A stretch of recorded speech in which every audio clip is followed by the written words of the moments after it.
കുറ്റവാളി എന്ന് ഞാൻ പറയാൻ കാരണം കുറ്റവാളികളാണെന്ന് ആരോപണമുള്ളവരാണ്. അവരെ കുറ്റവാളി എന്ന് പറയാൻ കഴിയില്ല. അത് നിങ്ങൾ ആ നിലയിൽ കണക്കാക്കണം, മറ്റല്ല. അല്ലാതെ പറഞ്ഞു കഴിഞ്ഞാൽ അത് വേണ്ട, അത് വേണ്ട. ഇതാണ് അതിൻ്റെ ഞാൻ ഉദ്ദേശിച്ച കാര്യം. അങ്ങനെ ചൂണ്ടിക്കാണിക്കുന്നത് ശരിയാണ്. എനിക്ക് വളരെ സന്തോഷമാണ് അതിൽ.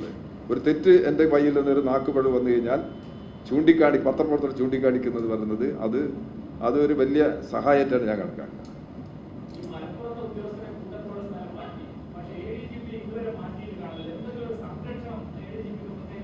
ഞാനീ പറഞ്ഞിട്ട് നിങ്ങൾക്ക് ബോധ്യമാകുന്നില്ലേ?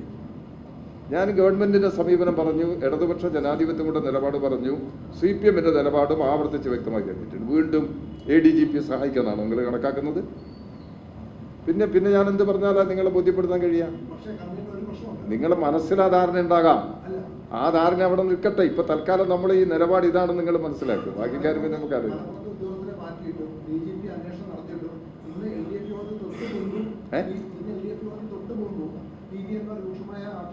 ആയിക്കോട്ടെ, PV അൻവർ അതല്ല ഇടതുപക്ഷ ജനാധിപത്യ മുന്നണി.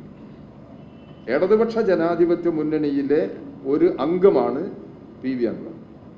അദ്ദേഹം കേരള നിയമസഭയിലെ ഒരു MLA ആണ്. അദ്ദേഹം ഉൾപ്പെടെയുള്ള പാർലമെന്ററി പാർട്ടി കമ്മിറ്റിയുടെ സെക്രട്ടറിയാണ് ഞാൻ. അപ്പം PV അൻവറാണ് എല്ലാം നയരൂപീകരണം നടത്തുന്നുള്ള ധാരണയിൽ നിൽക്കരുത്. PV അൻവർ ഉന്നയിക്കുന്ന എല്ലാ ആരോപണങ്ങളും ഗൗരവത്തിലെടുത്ത് അത് പരിശോധിക്കാണ് ഗവൺമെന്റ്. അതുവരെ നിങ്ങൾ വെയിറ്റ് ചെയ്യും. എന്നിട്ട് നമുക്ക് എന്താ നിലപാട് എന്നുള്ളത് നോക്കാം.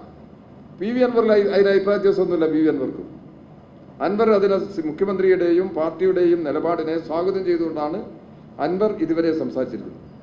കുറ്റപ്പെടുത്തിയിട്ടുണ്ട്.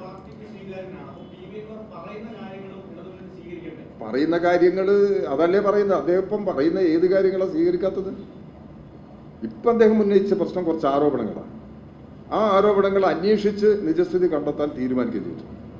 അത് അൻവറായിട്ട് ആലോചിച്ചതൊന്നും സബൂറാക്കാൻ വേണ്ടി ശ്രമിച്ചിട്ടൊന്നുമില്ലല്ലോ. അൻവറുമായിട്ട് സംസാരിച്ച് ഇതെല്ലാം അവസാനിപ്പിക്കണമെന്ന നിലപാട് അൻവറോട് ആരും സംസാരിച്ചിട്ടില്ലല്ലോ. അൻവർ ഉന്നയിച്ച പ്രശ്നങ്ങൾ എന്നുള്ള നിലയ്ക്ക് അതിൻ്റെ മേലെ ഗൗരവമായ അന്വേഷണം നടത്തി തീരുമാനത്തിലെത്താനാണ് ഗവൺമെന്റ് ശ്രമിക്കുന്നത്. അതിൽ പുറകോട്ട് പോകുന്ന പ്രശ്നമല്ല. അതിൽ കുറച്ച് വിശ്വസിക്കാം.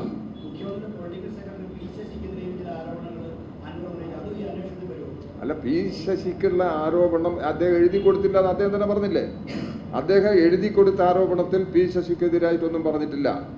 ഇനിയും അദ്ദേഹം P. ശശിക്കെതിരായിട്ട് എന്തെങ്കിലും പ്രശ്നം ഉണ്ടെങ്കിൽ അദ്ദേഹം എഴുതി കൊടുത്തോട്ടെ. ഉണ്ടെങ്കിൽ അതും അന്വേഷിക്കും.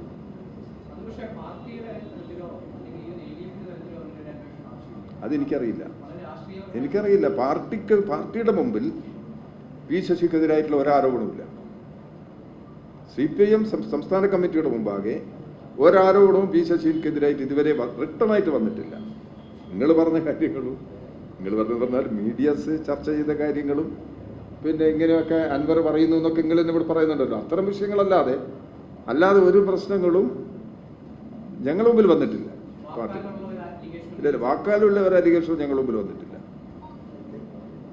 ഓക്കെ, നമുക്ക് പിന്നെ കാണാമല്ലോ ഇനി. ആയിക്കോട്ടെ. നിങ്ങളെല്ലാവരും സഹകരിച്ചാൽ മതി. ഇപ്പൊ കുഴപ്പമൊന്നുമില്ല. ഇങ്ങനെ അങ്ങ് പോയാൽ മതി നമുക്ക്, അല്ലേ? ഞങ്ങൾ കുറച്ചുകൂടി വിശദമായി കേരളത്തിന്റെ വിഷയങ്ങൾ ചർച്ച ചെയ്യാൻ പോകുന്നുണ്ട്. കേരളത്തിലെ ജനകീയ പ്രശ്നങ്ങൾ, അതിലെന്ത് നിലപാടെടുക്കണം, ഇത്തരം കാര്യങ്ങൾ ഒരു പ്രാഥമിക ആലോചന ഞങ്ങൾ ഇന്ന് നടത്തിയിട്ടുണ്ട്. തുടർന്ന് കുറച്ചുകൂടി ശക്തമായി മുമ്പോട്ട് പോകാനാണ് ഞങ്ങൾ ഉദ്ദേശിക്കുന്നത്.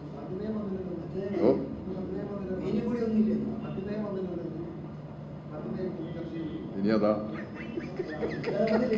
മധ്യത ഇന്ന് LDF വന്നിട്ടില്ല.